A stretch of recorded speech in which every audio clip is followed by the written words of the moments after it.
Hello, हाय. तर आज ना मी तुमच्यासोबत एक रेसिपी शेअर करते जी एकदम झटपट बनवून तयार होते.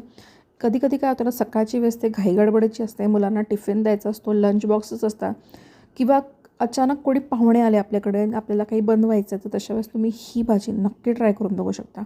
खूप सिंपल आणि एकदम पटकन बनवून तयार होणारी आहे आणि घरातल्या सामानात. दही घ्यायचं आहे, दह्यामध्ये आपले सगळे मसाले घालायचे आहे.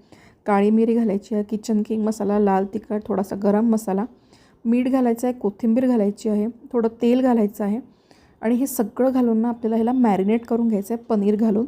एक कांदा घेतला होता मी, थोडासा तेलामध्ये भाजून बारीक करून घेतला, तो घालायचा आहे. तो नाही घातला तरी चालतो, फुल्ली ऑप्शनल आहे. त्याला पनीरला ना एक 5 ते 10 मिनटं मॅरिनेशनला ठेवलं तरी चालतं.